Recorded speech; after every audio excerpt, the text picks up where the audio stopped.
Alright, everyone, welcome back to part 2 of my Bob Gibson graded card collection. So this is the last, I guess the last quarter of the cards. It's got a lot of the oddball cards, the coins, and then a couple of the SGC graded ones as well. Only have 5 of those. So I've shown everything from 1959 up to 1974, just the standard size cards on my first video. And once again, this Bob Gibson collection is what got me started back into collecting cards about 6 years ago. I am a big Bob Gibson fan. As I said before, I come from the same hometown as him. And I really like his competitive spirit, the way he pitched, and he never backed down, man. He was the ultimate competitor, and I just kind of respect that about him. Even though he's not considered a real likable person, that I can look past that. I think he's just a very introverted, private guy, and he doesn't like people invading in his privacy, which is, I can totally respect that too as an introvert myself. So I wanted to start off here by showing a really tough card here. This is one of the last ones I've picked up, and I've been looking for this thing for 6 years. I've only seen 2 ever for sale. And this is one of them. I picked it up last month, this 75 Hostess. It's a short print. It was on the back of I think a box of Curly Sue's or something like that. A very less popular snack cake, so there wasn't a lot of these printed. And then on to the highlights. This 75 is the last year of Bob Gibson's had cards. So that just a O-Peachy. That's in a poor grade. I just picked it up on the cheap.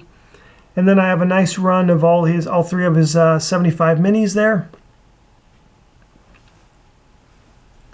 And then all 3 of his 75 as well in the full size. And now we're going on to some of the larger size cards here, starting with this 64 Topps Giants. Topps Giants cards aren't hard to get. I think they were all pretty much double printed except for just a few of the cards.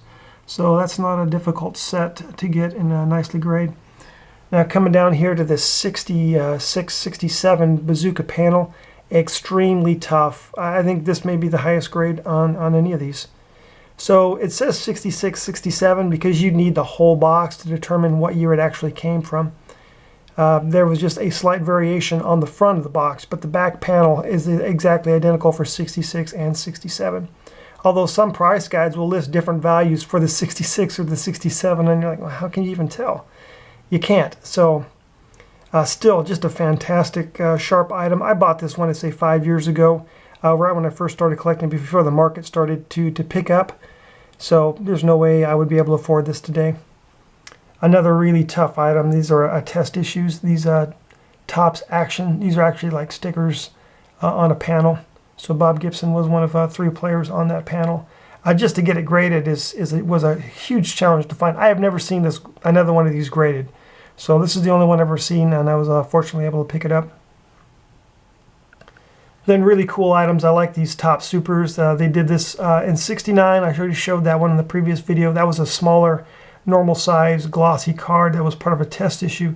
And then in 70 and 71, they did these full-size Topps Super cards. These things are really cool. Really thick card stock on these, and awesome imagery, I think, on them as well. Got them both in near mint 8s. And then another cool set. I think this might be a test set as well. The 71 Greatest Moments. So I got this one on the right first as an excellent plus 5.5, and it's got an authentic autograph. It's kind of smudged of Bob Gibson on it. And then on the left, I went for a little higher grade one in the excellent to mint 6. These, even though they're test issues, there's still quite a few copies out there. These aren't as hard to get as some of the other things, but still a difficult card. One of the cards I think that may be the most difficult to get here is the 74 Decal Edge, a test issue. Very limited productions on this, and I've only seen one of these graded other than this one that I picked up. I think that was a near mint 7. So this is an extremely, extremely tough card. If I hadn't picked this up 5 years ago, I probably never would have gotten it. So definitely, and it wasn't that expensive. I think it was under $100. But when I picked it up 5 years ago, imagine now if I were to sell it, I'd probably list it for a couple $100. But that's probably not going to happen. And then my last of this side, this is a part of that 2004 HA Originals. This is the #1 of 100, Bob Gibson. A very clean autograph. It's just a piece of paper, and then they do a little card on there as well. It's kind of neat. I thought I'd just pick that up. That's my third Bob Gibson autograph. So, and then here are the 71 Milk Duds, another tough issue. This one right here for being a PSA 4. I don't understand that at all. There must be some sort of internal creasing or something going on, because this thing's immaculate. Definitely amazing eye appeal on this, but who knows. And then I already showed my 73 Kellogg's. The cards actually came, if you mail ordered them, came in panels of 3. So this is just a panel variation of that, so I already had this card. Now I want to focus in on some of the Bob Gibson coins here. On the top left, that 63 Salado Junket. And then that 64, his coin from 64 Topps. That's a little bit tougher to get. And then the 69 Major League Player Association pin and a Excellent Mint 6. And then lastly, the 71 coin in a Near Mint 7. He also has a Kelly's Potato Chip coin, I think from 69. I have that ungraded. I just picked that up a couple years ago. Never did get it graded. Maybe I'll get it authentic to add to the collection. But I do have it. And then now we're on to the last portion, a couple SGC graded cards. And these are all, for the most part, well, some of them are duplicates of what I have in PSA grades. I picked these up before I got them, the ones that I had in PSA grade. So this 7.5, a very sharp 61 Bob Gibson. Then the league leaders from 66, I also have this on a PSA 7.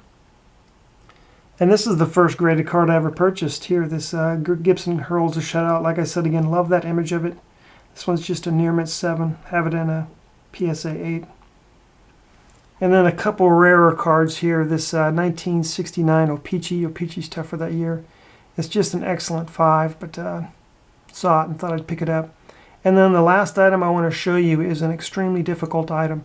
I already showed you my 71 Bazooka. I have it at a mint 9. This one is the numbered variation. So you look down there, and it's actually got numbers on it.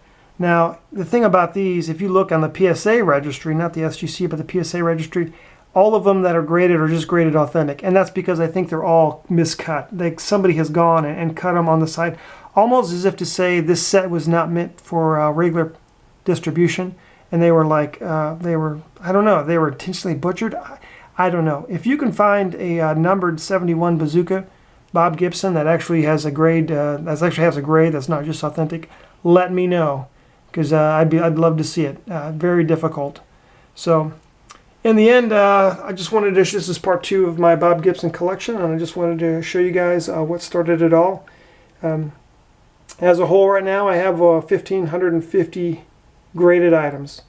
And as somebody that likes to put these PCs together, this Bob Gibson collection is pretty much complete for me. There's still a few items. There's the 71 tattoo that I need. And then there's also like the 1970 storybook, just some small stuff that I'm really not, it's not a big deal that I don't have those yet. There's always some oddball stuff popping up from time to time, but for the most part, this set's complete for me. And as any puzzle builder will tell you, once you finish the puzzle, ultimately you gotta take it apart and put it away. So I'm pretty content with my collection right now. I don't know if I'm going to start dismantling some of my PCs and selling some stuff off or not. That's something I'll have to think about it. But I'm kind of in a pause mode as far as buying right now. Just want to enjoy the collections, get re-familiar with them, because I bought so much stuff that at the end of the day I'm starting to forget what I even have. So that's the time when you need to just kind of pause X and kind of get re-familiar with your stuff. You know what I mean? But once again, everybody, I appreciate your posts and comments. And thanks again for watching, and I'll talk to you later.